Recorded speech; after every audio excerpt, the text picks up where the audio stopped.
Antônio recebeu seu nome de uma origem que abraça as coisas celestiais e despreza as terrenas. Ele verdadeiramente renunciou ao mundo, reconhecendo-o como impuro, efêmero, enganador e amargo.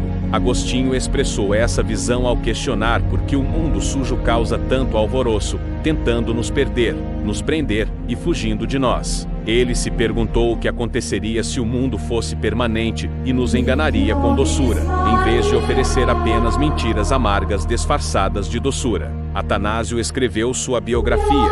Quando Antônio tinha 20 anos, ouviu na igreja a leitura das palavras: "Se você quer ser perfeito, vá, venda tudo o que tem e dê aos pobres." Ele prontamente vendeu todas as suas posses, distribuiu o dinheiro aos necessitados e adotou uma vida eremítica.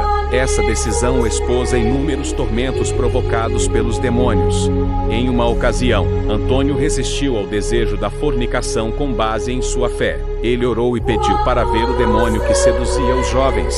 O demônio se manifestou como um menino negro e admitiu sua derrota diante da determinação de Antônio. Antônio, por sua vez, disse ao demônio que ele era tão insignificante que não o temeria mais.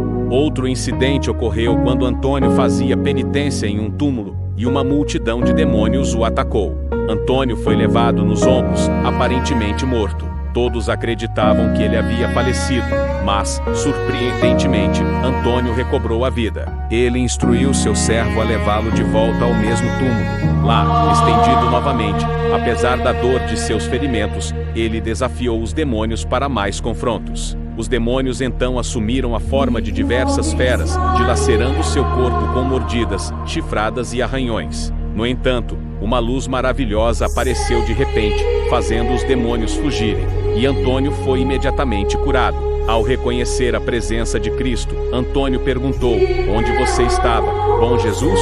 Por que não estava aqui desde o começo para me socorrer e curar minhas feridas?" O Senhor respondeu: "Antônio, eu estava aqui, mas estava observando sua luta.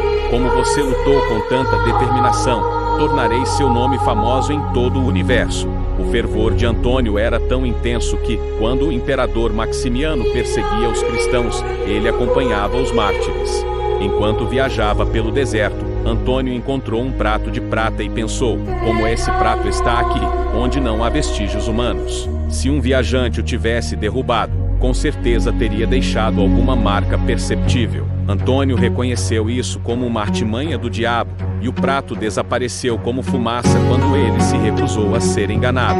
Mais tarde, encontrou uma grande quantidade de ouro puro, mas ele fugiu dela como se fosse fogo.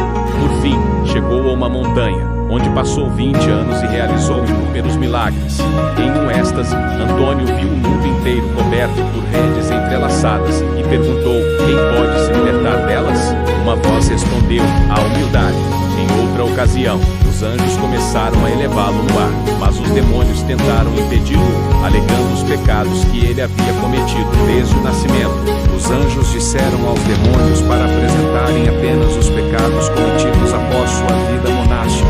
Como não puderam fazê-lo, Antônio foi livremente levantado pelos anjos antes de ser colocado no chão novamente.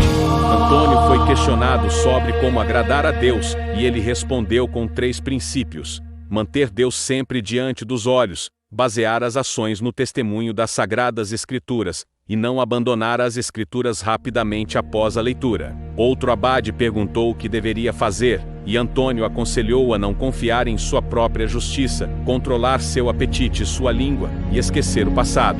Antônio também destacou que, assim como os peixes morem fora de água, os monges que saem de suas celas e interagem com o mundo perdem sua resolução de viver em reclusão. Alguns irmãos vieram visitar Antônio com um ancião, e Antônio elogiou o ancião como um bom companheiro. Quando perguntou ao ancião se os irmãos eram bons monges, o ancião respondeu que eram bons, mas sua casa não tinha porta, ou seja, seus pensamentos e intenções eram facilmente percebidos em suas palavras.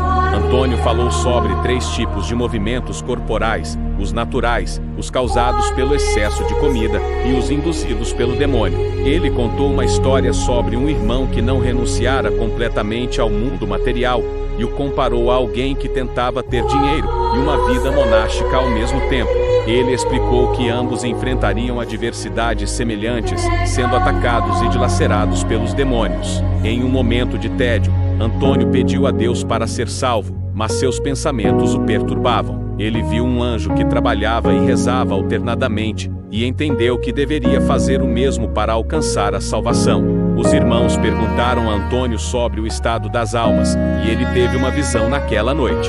Ele viu um homem gigante que tentava impedir que algumas almas voassem para o céu, mas não conseguia impedir outros de subirem livremente. Antônio compreendeu que era a ascensão das almas, algumas das quais eram retidas pelo diabo, enquanto outras alcançavam o céu sem impedimentos.